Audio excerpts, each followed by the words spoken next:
Thank you. Hello, guys. Thank you. Ama namaste. Welcome to the channel. Welcome, everyone, to the session. Um, Today, we continue reading The Spiritual Essence of Man, the Chakras, and the Inverted Tree of Life by Master Choa Kok Sui. We are on the last chakra here, which is Malkuth, the kingdom. We're on page 167, 166.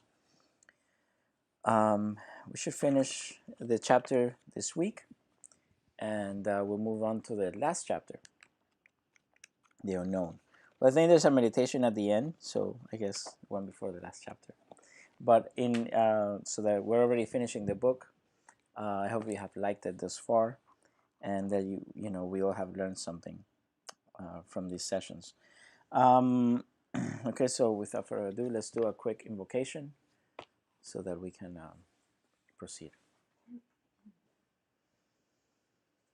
To the Divine Supreme and Absolute God, to my spiritual teacher, all spiritual teachers, holy angels, holy masters, to the Divine Lord Christ, all the divine hierarchy, to all the saints, to all the spiritual helpers, spiritual elders, all divine beings of light, we humbly invoke for your divine guidance, for your divine love, for your illumination,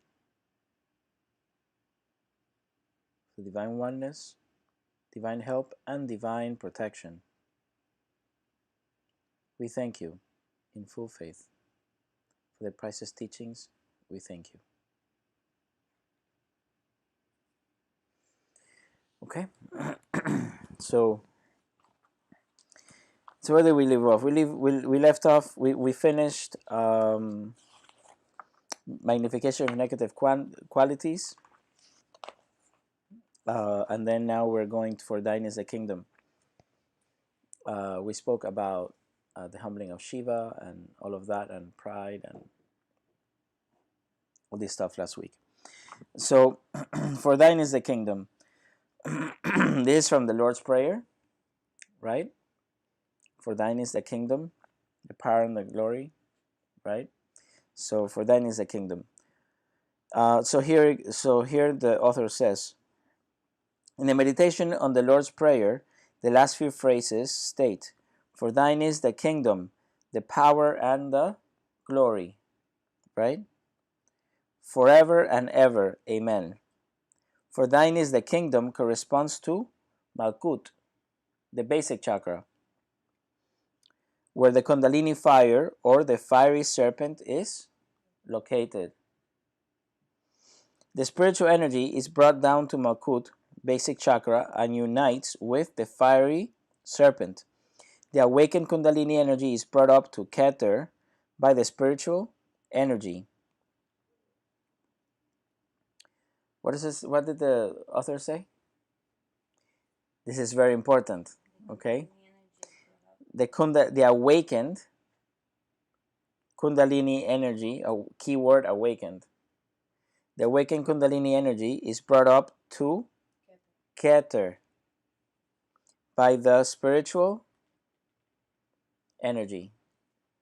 So this allows us to understand two things. Number one, the Kundalini energy can be awakened or dormant. There's two states of Kundalini that are known to us.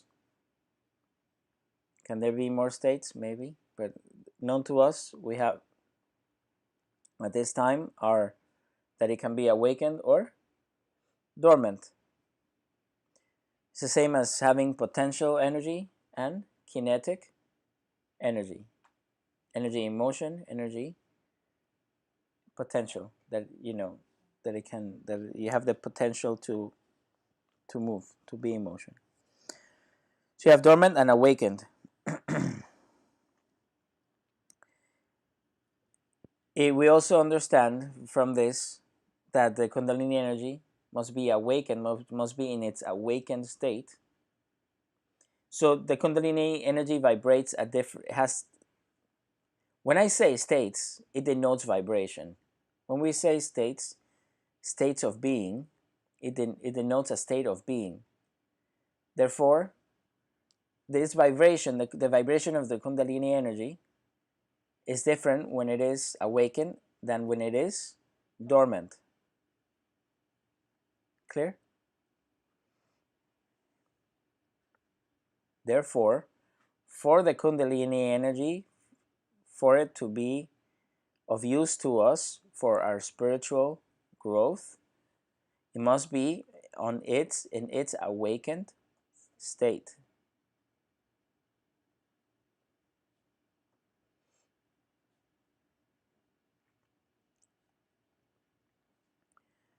Now, why did I say for our spiritual progress?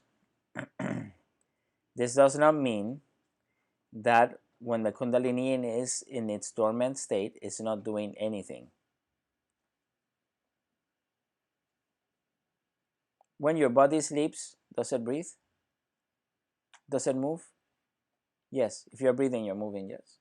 Does your heart? So when you are dormant, does it mean that you are completely inactive? That you are dead? Your body is dead? No. It's just in a dormant state. But it is still active. It is still produces and does things in the body. It still produces carbon monoxide, takes oxygen in, produces carbon monoxide that the plants can use, right? During the day. So why do I say this? Because when the Kundalini energy is dormant, it is also doing things and it is also helping us in other ways. We read it in the past videos. You know, the Kundalini energy also helps us with our physical bodies and etc. The Kundalini energy is all around us. It interpenetrates different states, different levels of different planes.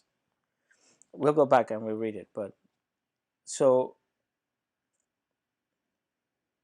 at the same time, for our spiritual development, for the upgrade of the body and the brain, and for other things that it does for our spiritual development, it must be on its awakened state.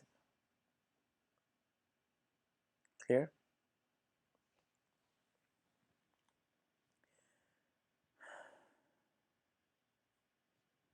It's like this.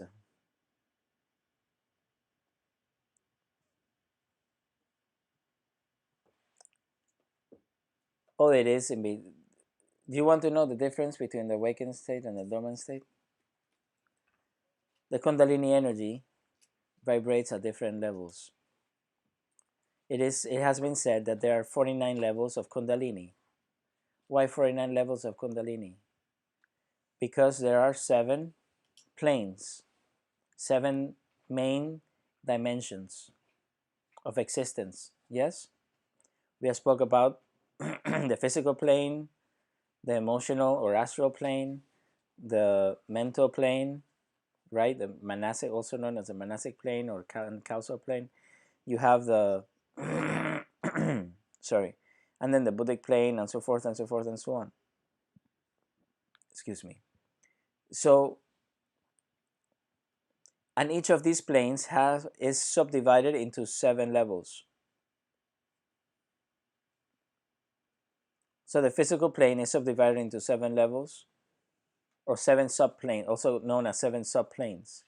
The astral world, 7 levels, 7 subplanes, and so forth and so forth and so on. 7 times 7 is 49.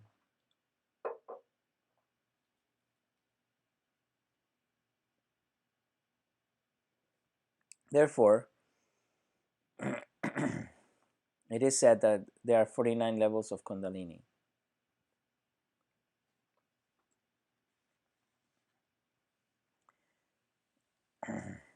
They didn't say there are only 49 levels of Kundalini, but there are 49 levels of Kundalini. So, But it is important to understand why, because so what does that tell us? That the Kundalini energy exists in all planes. And answering Shayna's question, it is also like the building blocks of the matter of all planes. And if it is 49 levels of Kundalini, so it even reaches to the highest first planes that encompasses all.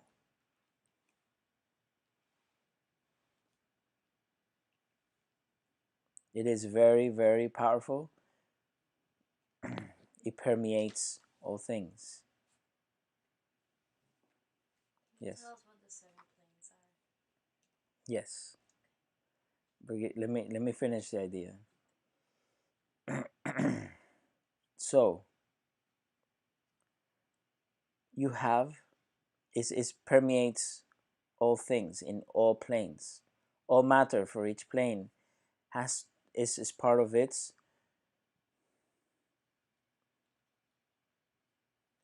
dormant state in that plane. You understand? So for us, or what we call the dormant state, is actually its basic state in the physical plane, right? When it is infused with spiritual energy, right?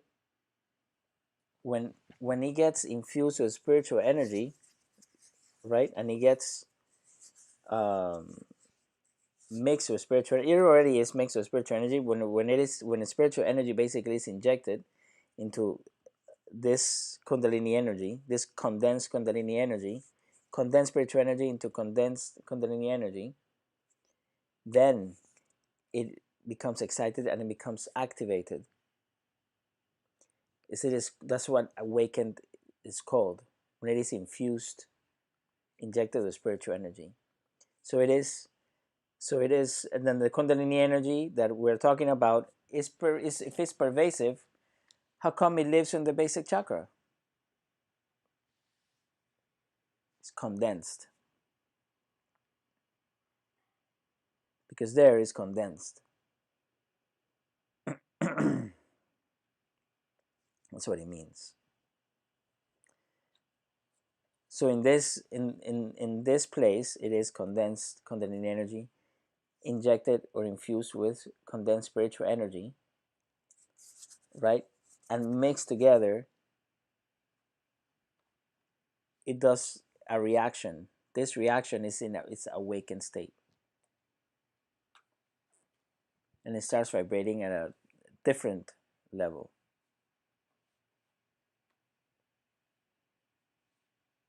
So it must be so, and we just call it awakened.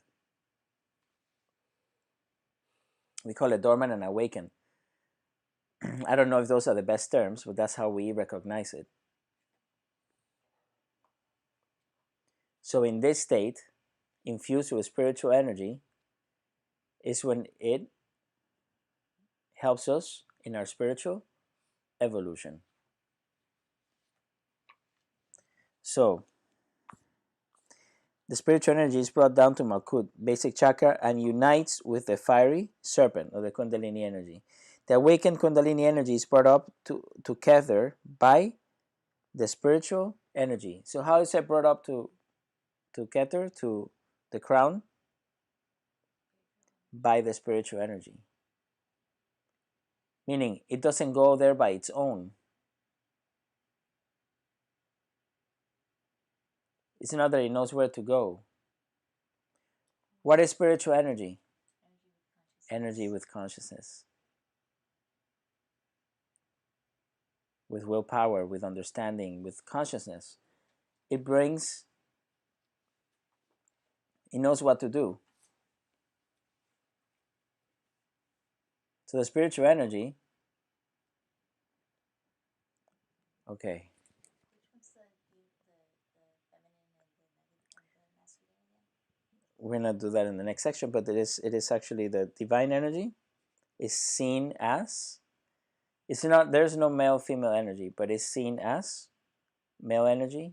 The divine energy is seen as the male energy, and the dormant, right, Kundalini energy, or the Kundalini energy in itself, is seen as the female energy. So that's why it's the marrying, or is the unification of Shiva Shakti, right? It's this is the hexagon question you had earlier, to talk about the hexagon. This is the hexagon, is the triangle, right, of the energy coming down, and the Kundalini energy going up. So when they meet in the middle, you have the Star of David, what is called the Star of David, right? Is balance of heaven on earth. It's balance of the spiritual and the material. So the divine energy is seen as the male, and the igniter, the initiator, and the female as the Kundalini energy as a female. Why? Because the divine energy is impregnating the Kundalini energy. For the Kundalini energy to become active, right, or awakened, or vibrate at a different frequency, you become something completely new and different, right? Or become excited. It's through the divine energy. So,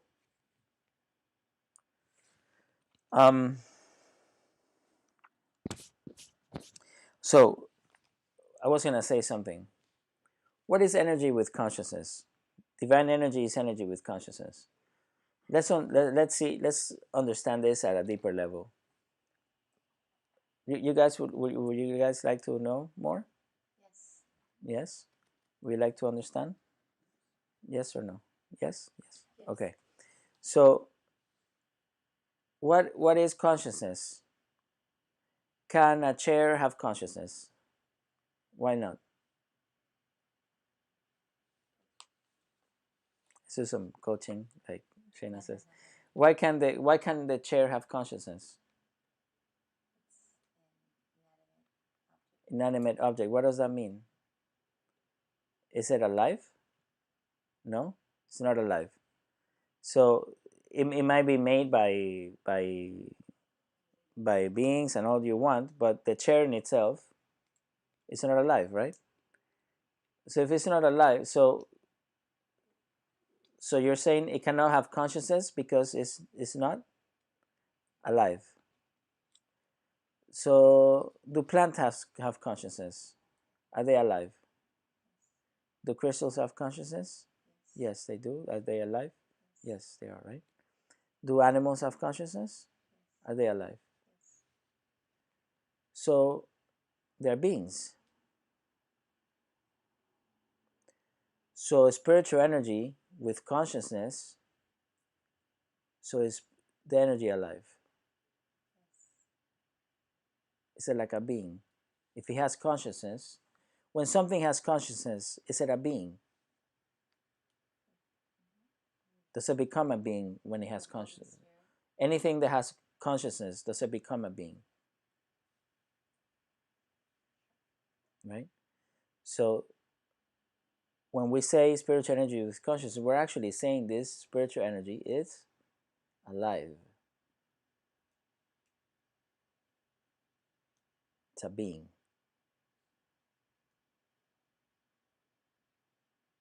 You like them apples?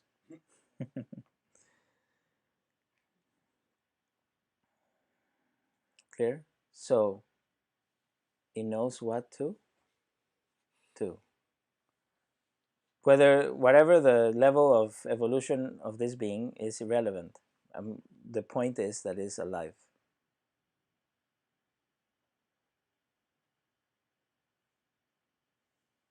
So it changes your concept. The whole point is that when you are talking about spiritual energy, and the spiritual energy also permeates all things, that's why God is omnipresent. It also permeates all things, all planes. It is in and beyond all the planes.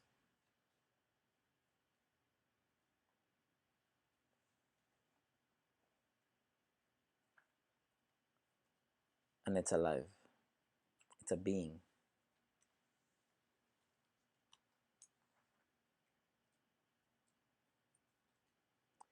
So divine energy is energy with consciousness. I just wanted to point out what that means.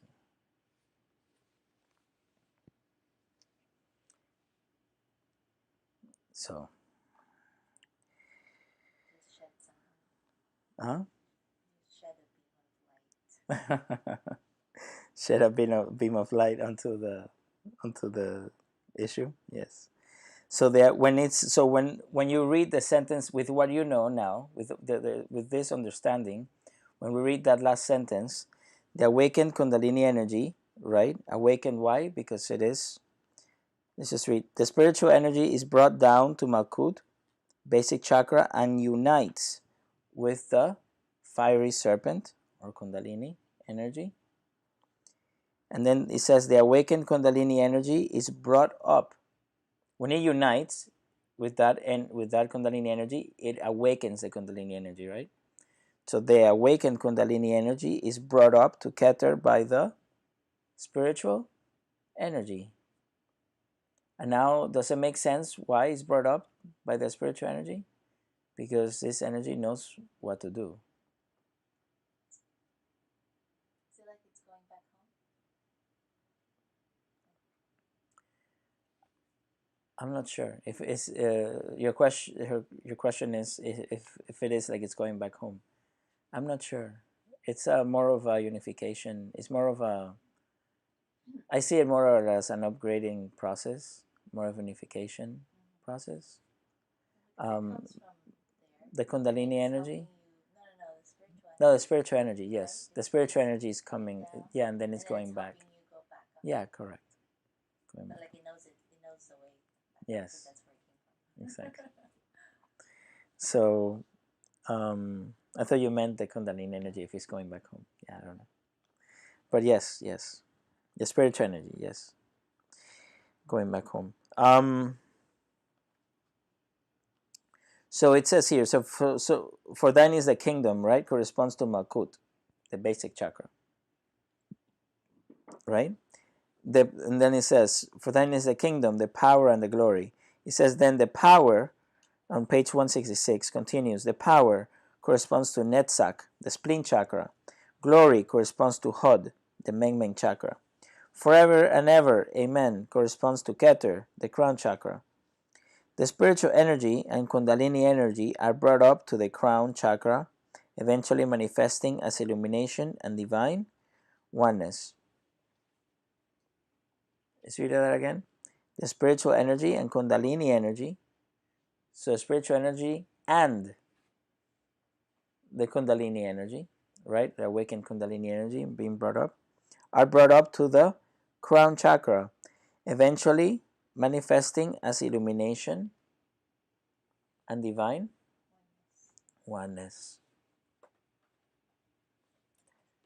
So you need the Kundalini energy to experience illumination. You need the Kundalini energy to experience divine oneness.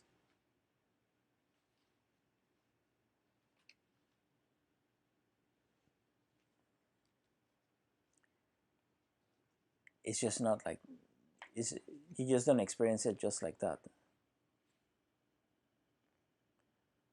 The question is why? Why do you need the Kundalini energy for this?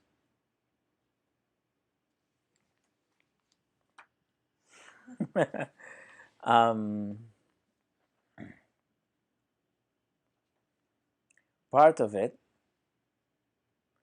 is because in this plane your experiences has to do also with your brain, with your system, but when you feel it in your physical body, your brain is involved. The Kundalini energy, part of one of the many things that it does, is that apart from upgrading your body so that you can withstand more energy, little by little, as Kundalini energy, as awakened Kundalini energy goes up, it also, I mean, it also affects. It's not like it's just this trickle or this little thing going up. Is the Kundalini energy is expansive and it's big and it's affecting everything. It's that, but also its aura. The whole thing is affecting your entire body, physical body. So your different bodies become upgraded, so they can withstand ever more spiritual energy, more a greater amount of spiritual energy or greater intensities of spiritual energy. And so part of it is also upgrading the brain to experience subtle energies, to be able to deal with subtle energies and subtle experiences, and remembering subtle experiences and things like that. Being able to record these experiences. So that's part of it. But there's much more.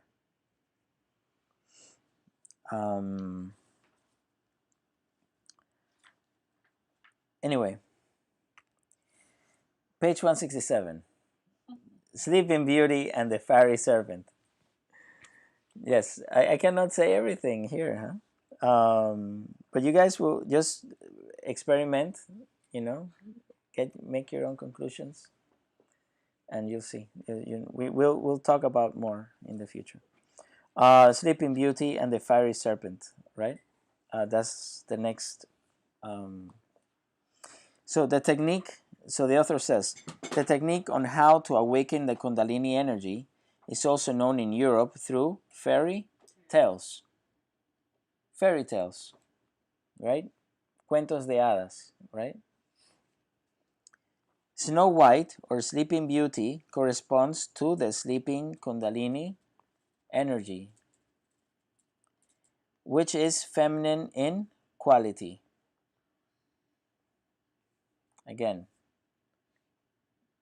I have a thing about this. I just have to make the comment. Male and female. This is how we understand things. You understand?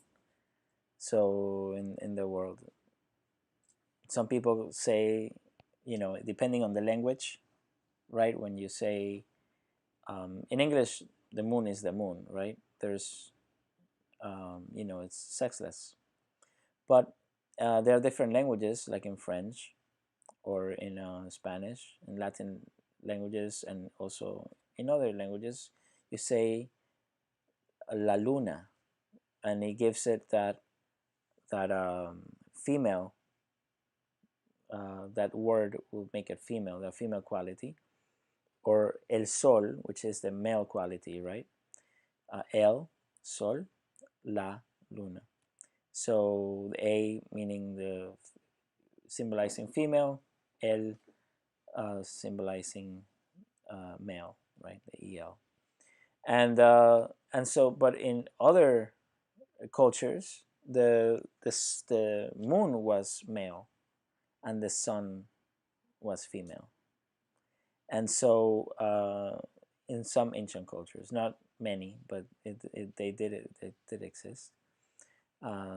Even some Germanic tribes and stuff like that.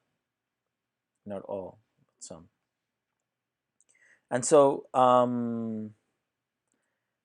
so this is how we understand. So symbol is how we understand the world, right? So symbols is how we use symbols. It's what they mean to us, or what we try to convey with the use of symbol. And so it's like we need a key to also. It is said, and for all the gamers out there, right? There's a game that says that even the most complex cryptographs, or in the most simple, or in the most complex, all you need is the key. So with the key to the cryptograph, you can unravel it. Without the key, you can't. And so in reality, so what a symbol is something that has, like Joseph Campbell used to say, a leg in transcendence and another leg in the physical world, right, in the material world. So you with the use of a small symbol, it can mean many things, right? Like the circle meant God in sacred geometry, right? And so if you understood that, then you could see all the symbolism in the Middle Ages, or for the sacred geometries, every time a circle was used was specific, or the different geometric shapes that were used were specific, and they'll have their meanings, and they'll have their things and their energies, and what they try to convey and explain through them, and the triangle and all of that, and the elements attributed to them, like the fire with the triangle, and the earth to the square, and things like that. So it is important to understand this, that everything is symbol, but the soul itself is sexless. And so we don't have the soul itself. We don't have a sex. Our physical bodies have a sex, but the soul itself does not have a sex. So when we sometimes say male, female, and we take it personal because, let's say, we may be in a male body or in a female body, it has nothing to do with us. It's just a reference to something. In martial arts, there is in the Filipino martial arts, or I always actually forget the martial arts. This is gonna be a better reference. Um, um,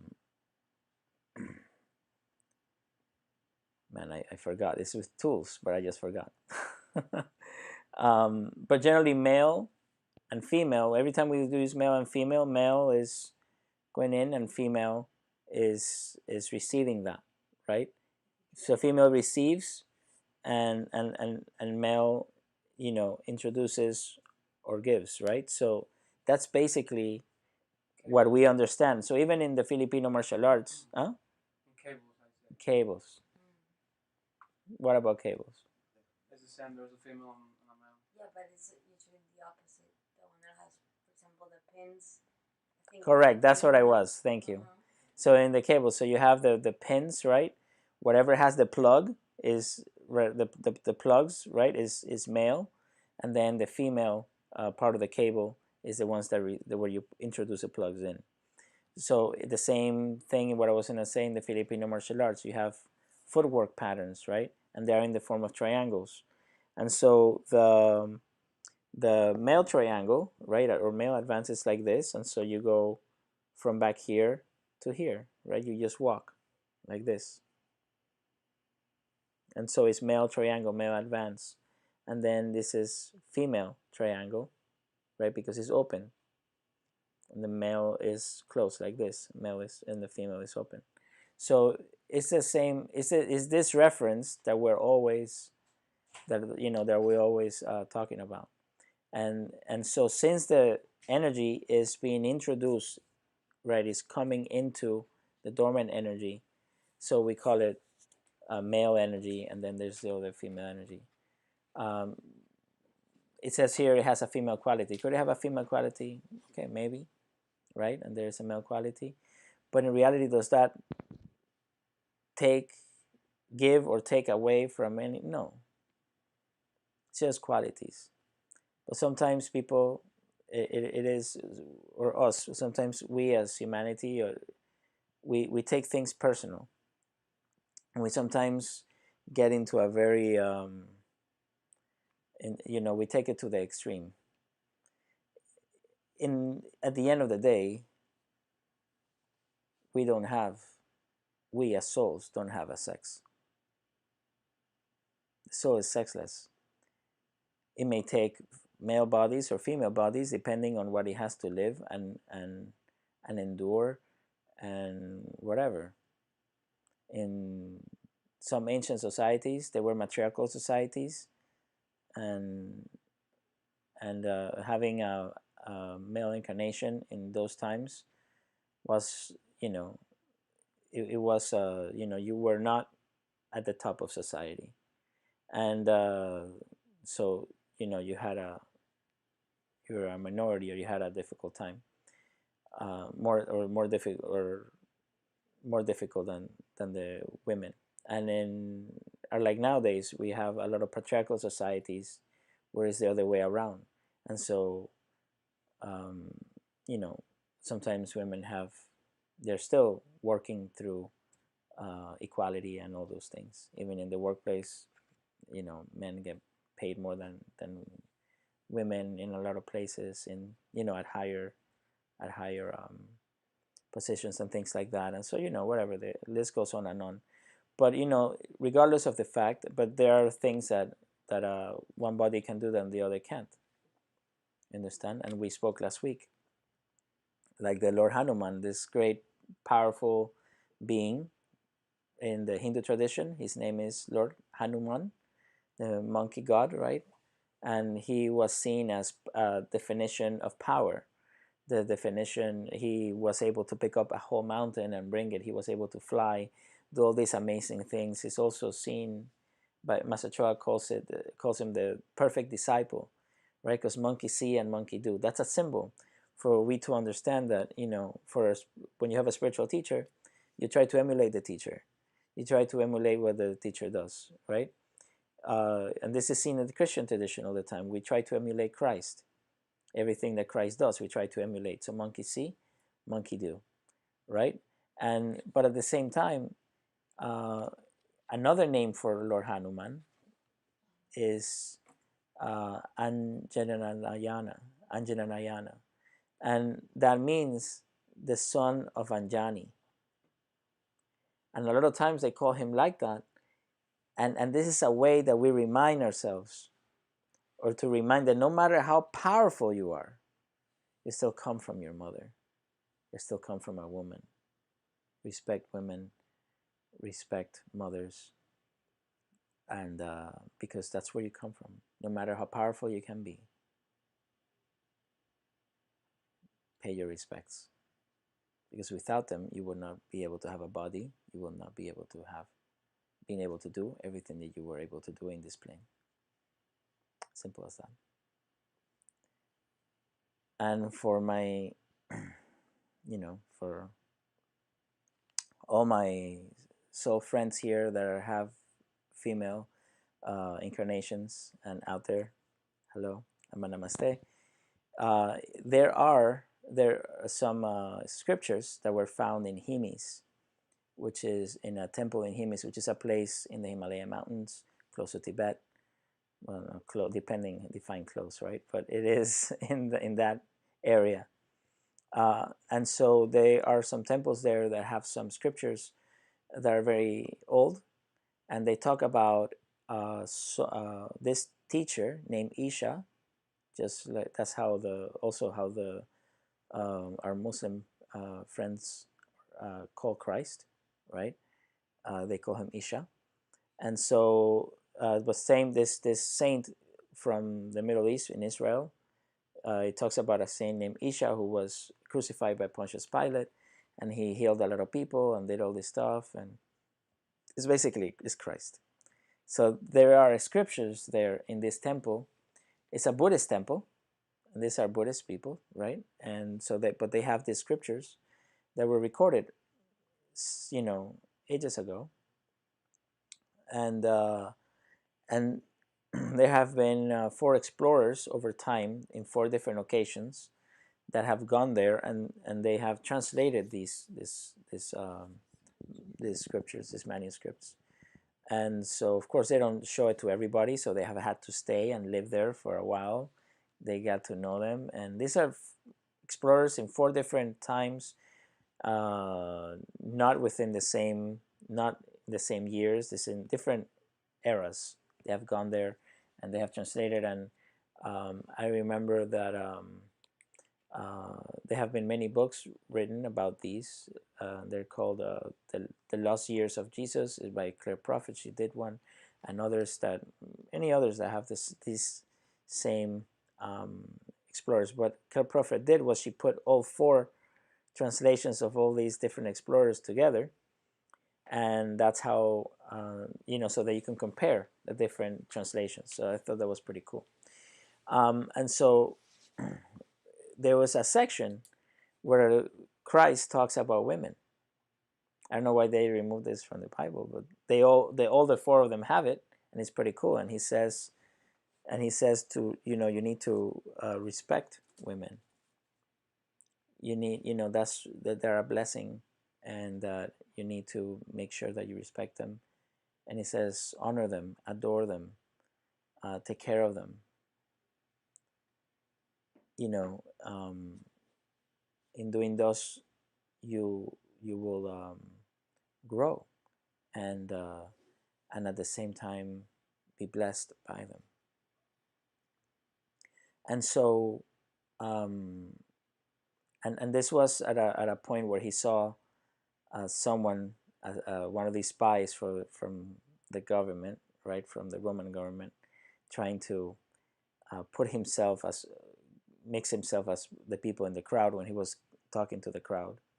And he saw this person moving aside an older woman to get in front of her. And he said, it's not right for a son to set aside her mother to be in front of her. And then he started talking about very beautiful things about women, and how whatever we do, whatever kindness we do for a woman, we would do unto God. And that they are the reason why we continue to have a human race, and that we have bodies to be able to, for our souls. That's not what he says, but I'm saying this. For us to have a soul in this plane could not be done any other way. So at least for now, and it's beautiful. So thank you. Cool deal. Anyway, so having said that, but regardless, we are those are specific differences, but at the same time, the soul is the soul. We're people, and people are people, whether you're a man or a woman. And we may have some differences, but at the end of the day, we're the same, because we're all souls, and we all can grow, and at the same time, we all can evolve at the same time, and we all have the same opportunities. So therefore, it's important to understand that, and not take things personally. That's it. Anyway, so let's continue.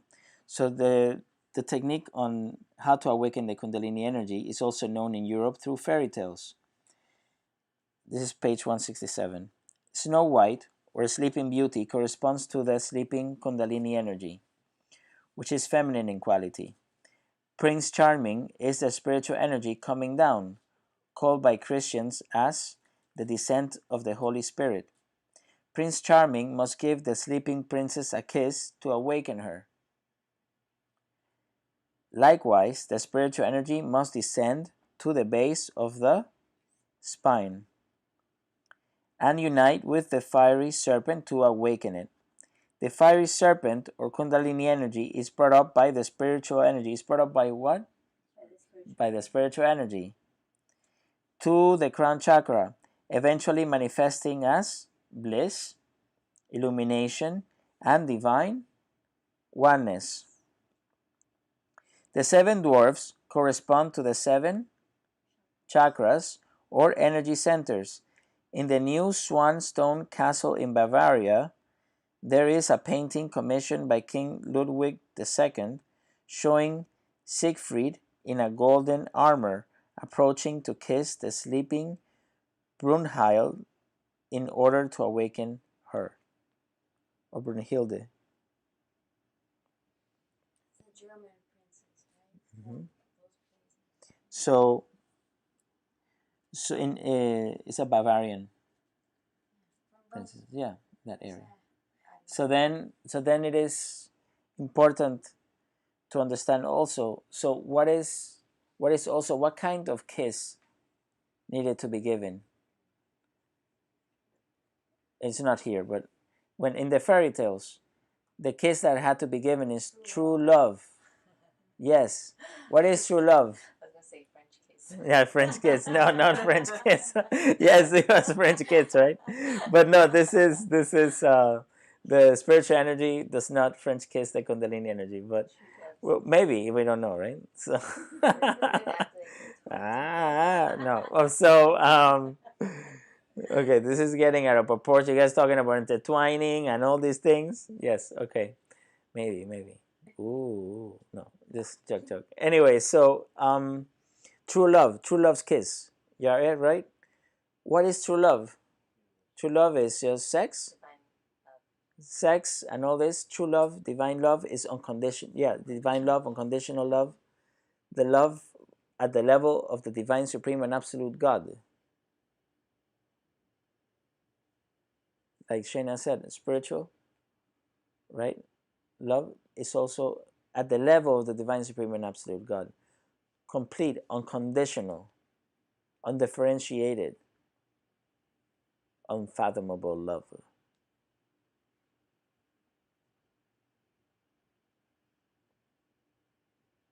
Spiritual energy love.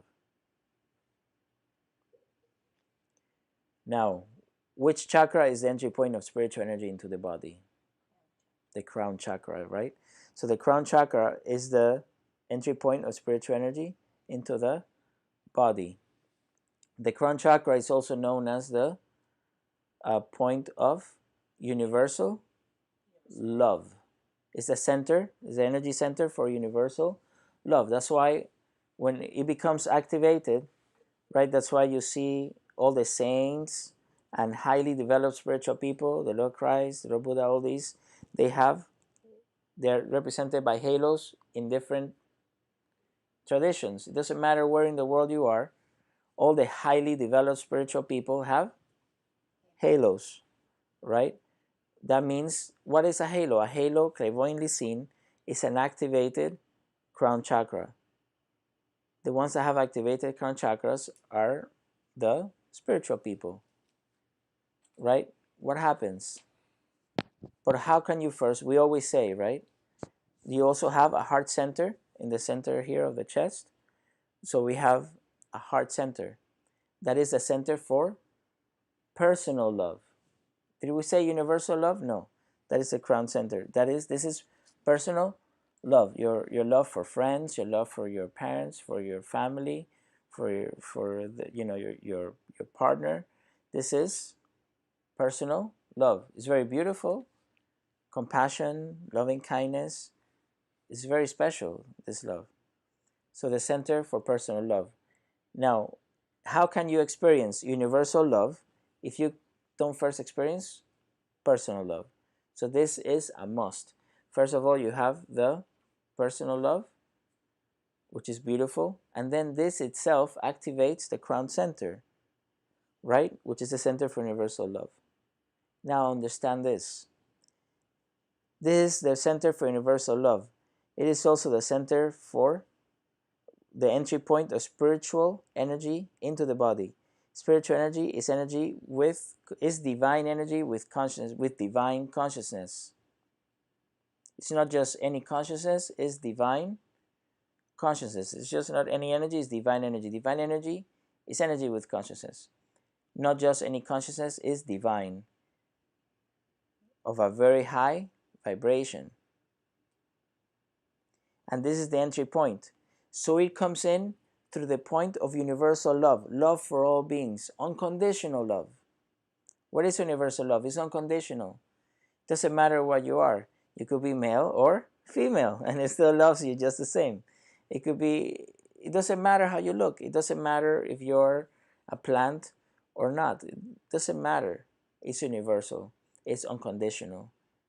Whether you are good or bad, it doesn't matter. Like it says in Matthew, God allows His sun to shine over the good and the bad, and makes it rain over the just and the unjust. Universal love, unconditional love.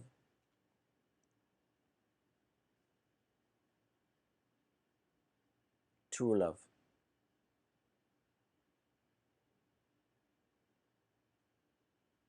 if this is the center for unconditional love, for universal love, and it's also the entry point of spiritual energy into the body. What is spiritual energy? Divine energy with consciousness. And that's where it comes down. So divine energy with consciousness itself is true love.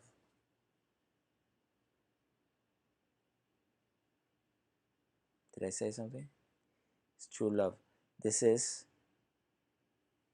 true love's kiss.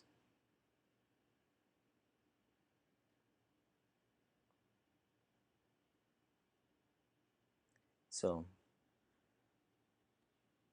that's what awakens the Kundalini energy. That's what awakens the sleeping princess. True love's kiss.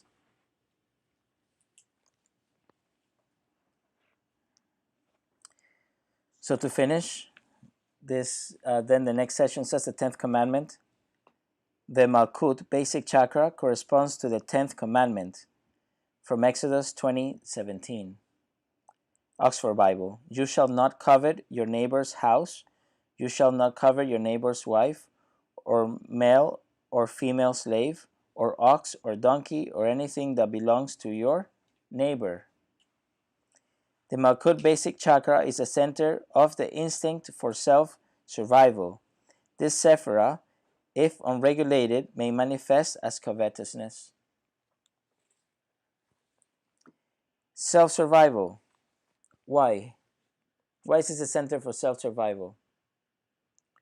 The basic chakra is the closest chakra to the earth, right? To the ground. This is also the chakra that deals with the, therefore, interestingly, right? And also the feet. At the soles of the feet, you have mini chakras. And your hands, you have mini chakras here. These mini chakras, not mini chakras, these minor chakras. I'm gonna get, so everybody understands, even to my, my pranic healing friends. We're all pranic healers, right? So then we have the minor chakras in the palms of the hands, and the minor chakras in the soles of the feet, or actually, and these chakras here, like that. These are secondary chakras of the basic chakra. So the soles of the feet, which are touching the ground and receive earth energy and ground prana, right? Ground energy. They are secondary chakras, or of the basic chakra. What is secondary chakra? They have the basic chakra, which is the major chakra, then the minor chakra and mini chakras, like that in the hierarchy. But they all work for that. They are all of the same like, right? And so they all work for the same chakra, basically. They all stem from the same chakras, the same energies. They handle the same type of energies. So therefore, the basic chakra deals with the densest energies, right? The ground prana, and also with the densest energy. The basic chakra controls the osseo, or the skeletal and muscular system of the body, which are the densest parts of the body. The basic chakra is responsible for these, right? Therefore, when the body is about to die, when the body is about to die, you can see the people, when the person is experiencing, just before they're going to leave the body, when the soul, just before the soul is going to leave the body, you can see the basic chakra is very small. If you measure their basic chakra will be very small in comparison to the chakras. Why? Because the soul is already about to leave. The crown is big, the basic is small. When someone is healthy and vibrant, and is it's not going anywhere, right? The soul is still alive and well. The basic chakra is big and strong. If it's a healthy person, healthy basic chakra is big, or is balanced. So that's why self-preservation has to do with staying alive. in people that are depressed, the basic chakra is very small. When they're experiencing depression, the basic chakra is small. That's why there are two types of depression: psychological and physical. And depression is psychological, but some of it is called physical depression, right? We have someone psychology major, right? Uh, so because of the, but some of it can be helped with physical activity. It is been said that physical activity can help different types of some types of depression. Other types of depression are more severe, and not even with that, can be helped. So they do other things. Pranic psychotherapy is very good for these, but even in the pranic psychotherapy, they tell you do physical exercise, right? Get the body moving, because that affects the basic chakra. When you are exercising, the basic chakra grows. The basic chakra becomes activated. So it's very good to exercise. So self-preservation, healthy, alive, being alive, all that stuff, basic chakra. Suicidal tendencies, as we read before, they have a small basic chakra. So what do? Energize, you right? Make their basic chakra bigger. This helps. This helps a lot. So that's why physical activity, all these things are important. That's why self-preservation, when it says here, so the basic chakra has to do with self-preservation, with staying alive. Is the closest one to here, to this plane. That's why it has to do with that too. So the basic chakra is the center of the instinct for self-survival, self-preservation, right? This sephira or chakra, if unregulated, if it's not healthy and if it's unregulated, may manifest as covetousness, envy, right? Self-preservation, you want everything for you, right? The instinct for self-survival. So to survive, you want everything. Doesn't matter what it is. So it's important that it's regulated, so that this doesn't happen. So that the chakra doesn't control you, doesn't be unchecked. You control the chakras. You as a soul control the chakras. They don't control you.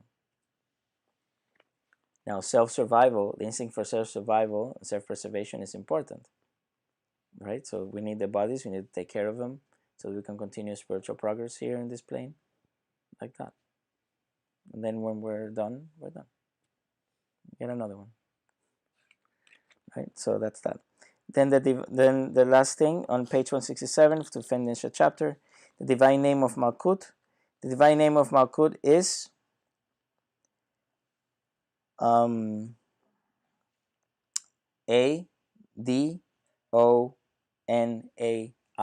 Malkuth. Okay, so that's the divine name. So anyway, if you have the book, you can read it. Adonai, Malkuth. And that is very interesting because that's one of the names of God. That Adonai is one of the names of God. And Malkuth is the kingdom of God. The kingdom is right upon the earth, right? Is that the Lord Christ? What is that? That is divine energy coming down and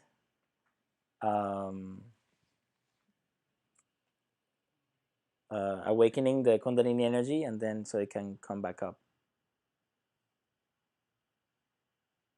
It's an upgrade, but that's the divine name, kingdom of God. and it represents what we read in the other videos, in the other sessions. We read about the pair of polar opposites, the second pair of polar opposites. Spirituality and materialism, or the spiritual and the material, the two polar opposites.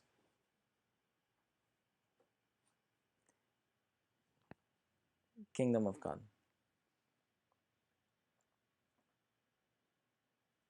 You can be in the kingdom of God at all times if you are connected. So, and that ends the chapter. Next week is chapter 12, the unknown, and that's where we're gonna talk about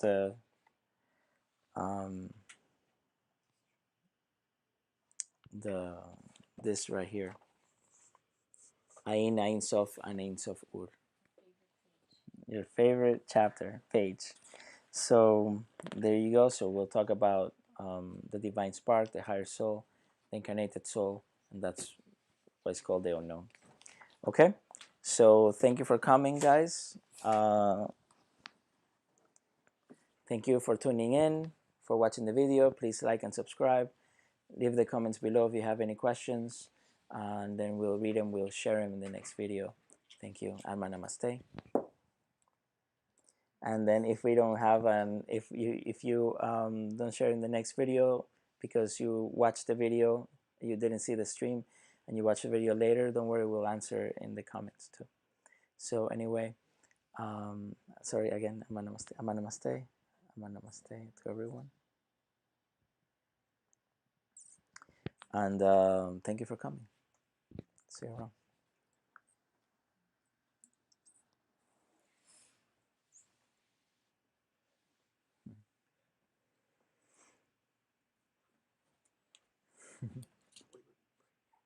Let's close. Let's close. Yes, let's close. I forgot. Thank you. I forgot. You guys gotta remind me. We got our root into the earth here. To the Supreme God, thank you for your divine and priceless blessings, for your divine presence in this session, for the priceless teachings, the priceless blessings, and the priceless love. Thank you. To my spiritual teacher, to all spiritual teachers, holy angels, holy masters, and to all the saints, to the divine Lord Christ, and to all the great ones and the divine hierarchy, we humbly thank you for your divine and priceless blessings.